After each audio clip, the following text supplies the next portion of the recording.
할렐루야. 12월 13일 금요일 새벽 기도를 시작하겠습니다. 사도신경으로 우리의 신앙을 고백합니다. 나는 전능하신 아버지 하나님 천지의 창조주를 믿습니다. 나는 그의 유일하신 아들 우리 주 예수 그리스도를 믿습니다. 그는 성령으로 잉태되어 동정녀 마리아에게서 나시고 본디오 빌라도에게 고난을 받아 십자가에 못 박혀 죽으시고 장사된 지 사흘 만에 죽은 자 가운데서 다시 살아나셨으며 하늘에 오르시어 전능하신 아버지 하나님 우편에 앉아 계시다가 거기로부터 살아있는 자와 죽은 자를 심판하러 오십니다. 나는 성령을 믿으며 거룩한 공교회와 성도의 교제와 죄를 용서받는 것과 몸의 부활과 영생을 믿습니다. 아멘. 찬송가 265장 찬양하시겠습니다. 찬송가 265장입니다.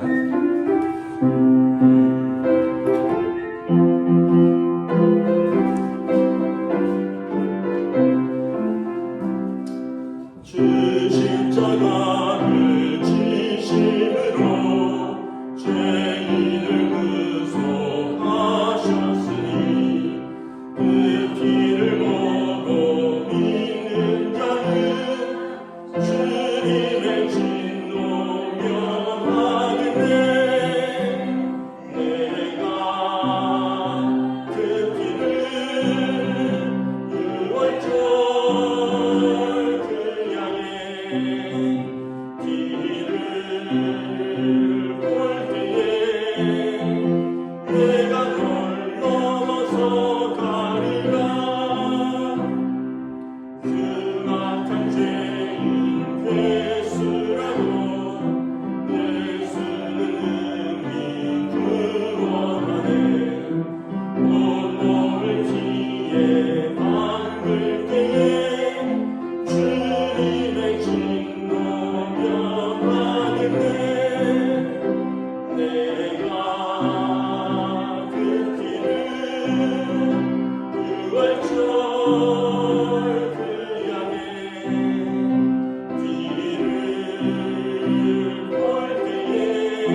내가 그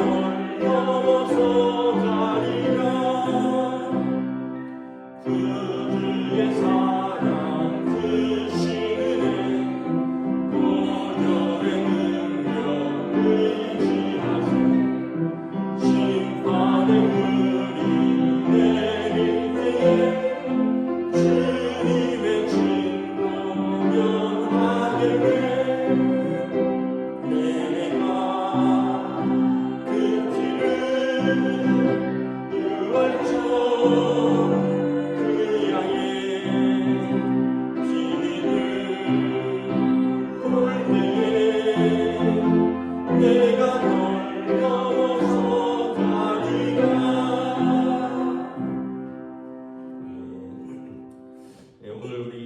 유월절 신약성경 요한계시록 14장 14절에서 20절까지 말씀입니다. 요한계시록 14장 14절에서 20절까지 말씀입니다. 다 찾으신 줄 알고 저와 여러분들이 한 절씩 교도하도록 하겠습니다. 또 내가 보니 흰 구름이 있고 구름 위에 인자와 같은 이가 앉으셨는데 그 머리에는 금면류관이 있고 그 손에는 예리한 낫을 가졌더라. 또 다른 천사가 성전으로부터 나와 구름 위에 앉은 이를 향하여 큰 음성으로 외쳐 이르되 당신의 낫을 비둘러 거두소서 땅의 곡식이 다 익어 거둘 때가 이르렀음이니라 하니 구름 위에 앉으신 이가 낯을 땅에 휘두르매 땅의 곡식이 거두어지니라. 또 다른 천사가 하늘에 있는 성전에서 나오는데 역시 예리한 낯을 가졌더라. 또 불을 다스리는 다른 천사가 제단으로부터 나와 예리한 낯 가진 자를 향하여 큰 음성으로 불러 이르되 내 예리한 낯을 휘둘러 땅에 포도송이를 거두라. 그 포도가 익었느니라 하더라. 천사가 낯을 땅에 휘둘러 땅에 포도를 거두어 하나님의 진노의 큰 포도주 틀에 던짐에 함께 있습니다. 성 밖에서 그 틀이 밟히니 틀에서 피가 나서 말 굴레까지 나왔고 1600 스타디온에 퍼졌더라. 아멘. 할렐루야. 오늘도 또 새날을 주셨습니다. 하나님께서 은혜와 평강으로 함께 해주시기를 축복합니다. 오늘 말씀은 그 마지막 추수의 때를 잘 보여주고 있습니다. 14절부터 16절에 보면 인자가 예리한 낯을 가지고 땅에 곡식을 거둔다라고 말씀을 합니다. 예수님이 메시아로서 마지막에 심판의 주로 오시는 것을 보여주죠.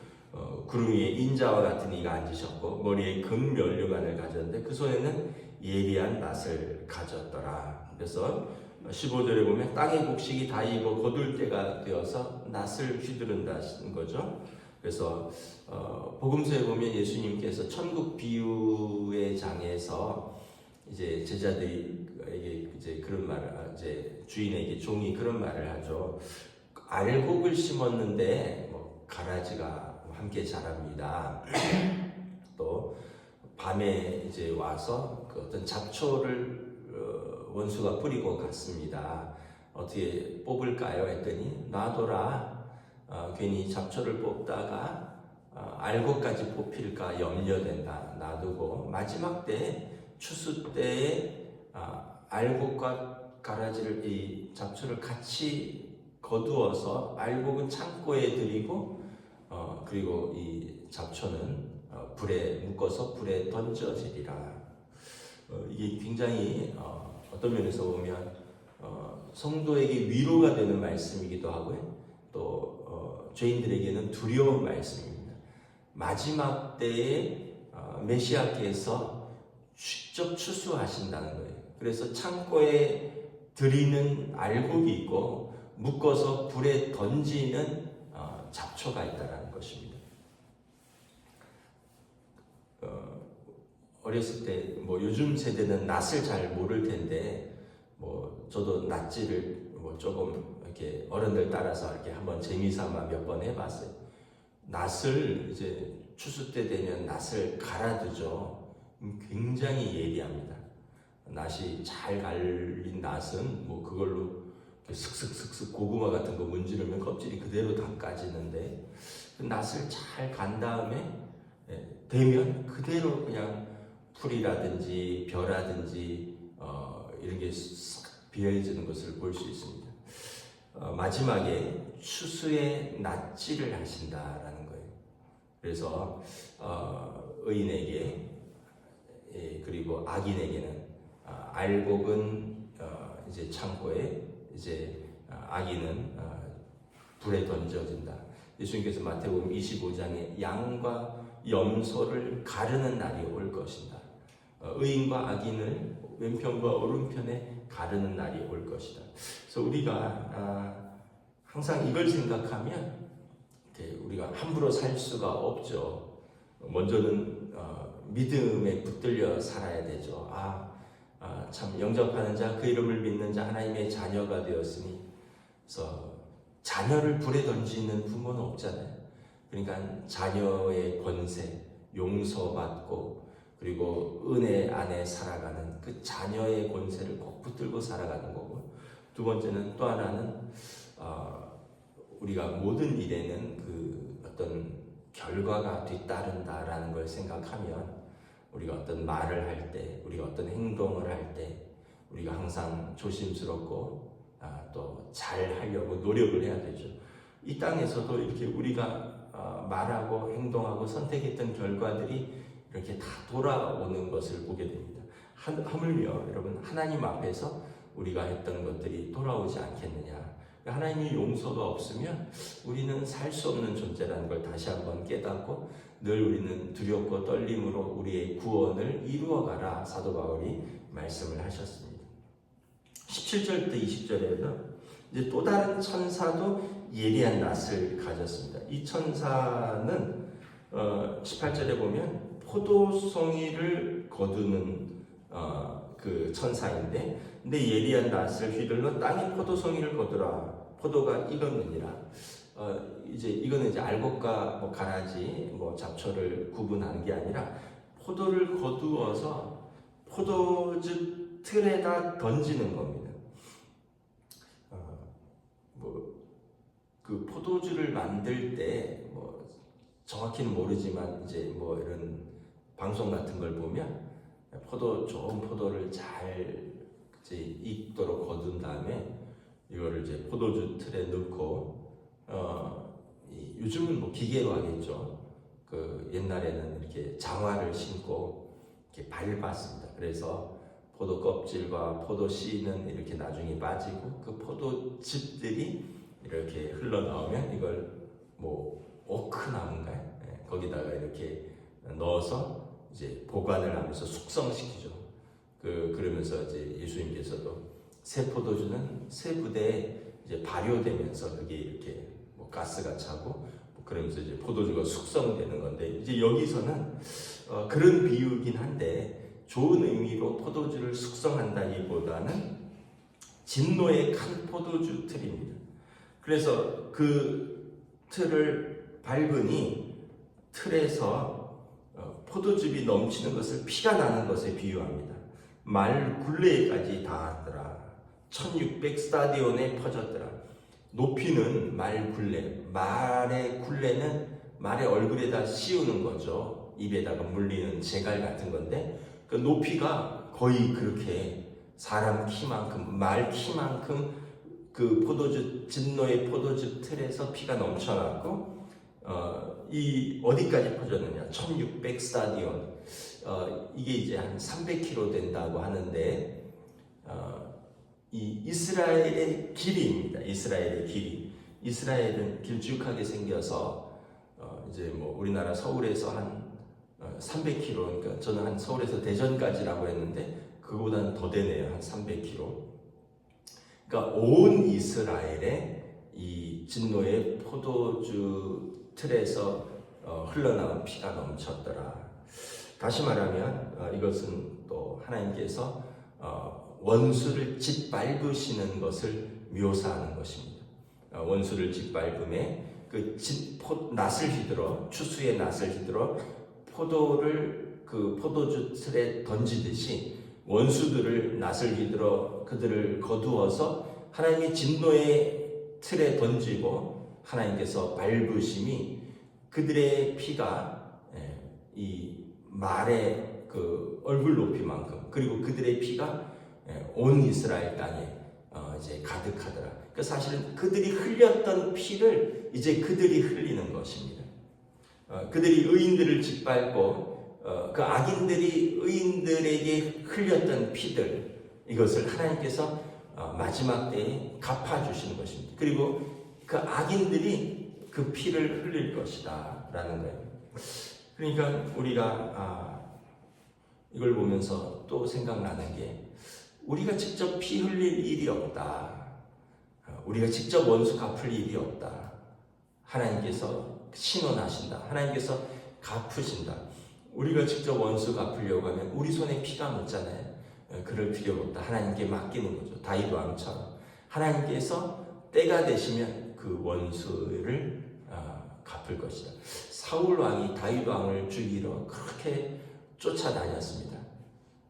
온 이스라엘을 10년 이상을 쫓아다니고 다윗을 죽이려고 했는데 결국 사울 왕이 블레셋에서 전투에서 자기 아들들과 함께 그 한 들에서 전사하죠.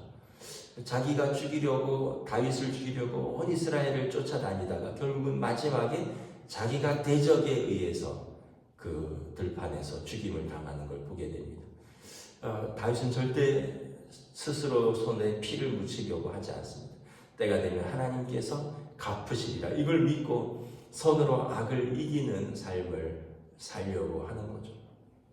그래서 요즘 이렇게 우리 국내 정세를 보면 스스로 손에 피를 묻히려고 하는 사람이 있었어요. 사람들이 있었고, 여러분, 스스로 손으로 피를 묻히려고 하는 자는 자기가 그 피를 흘리게 된다는 것을 역사가 보여주고 또 성경이 말씀을 하고 있습니다.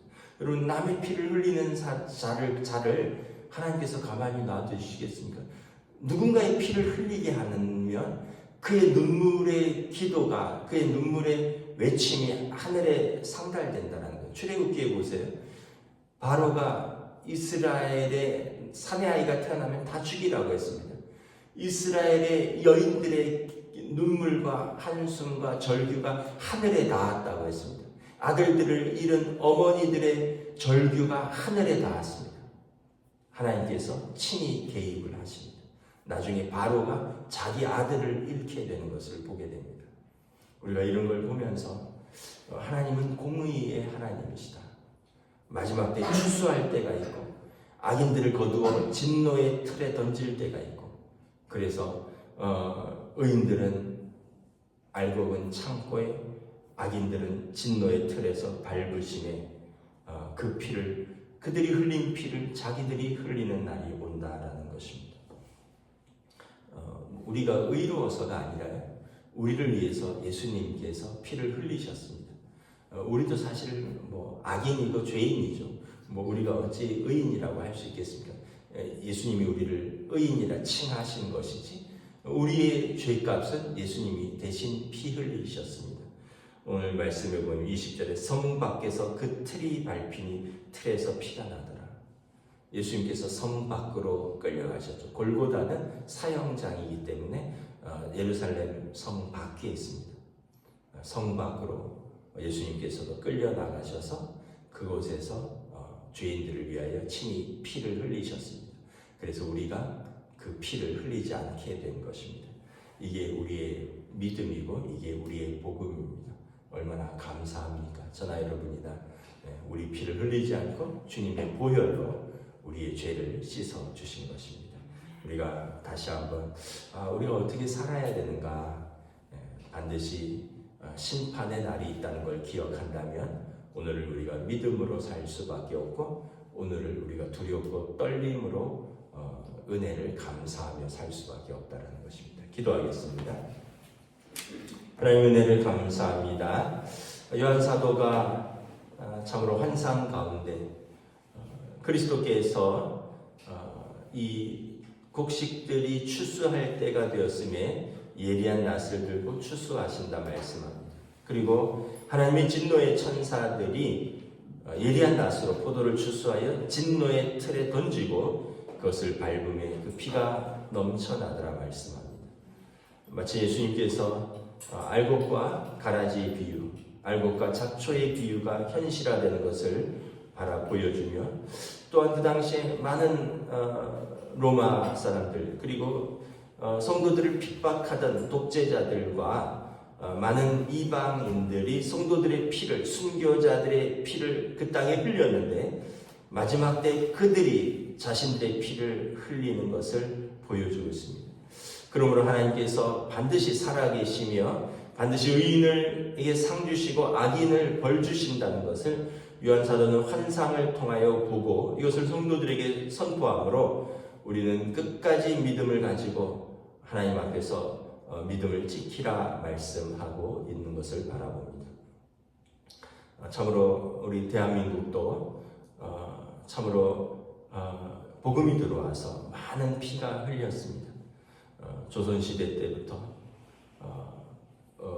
그리고 현대에 이르기까지 많은 순교자들이, 공식적인 순교자들만 2만 명이고 그 외에도 수많은 사람들이 이름도 알려지지 않고 예수 그리스도를 믿고 그들이 피가 이 땅에 흘렀고, 그리하여 이 땅에 그 성도들의 피가 위에 교회가 세워진 것을 우리가 고백합니다.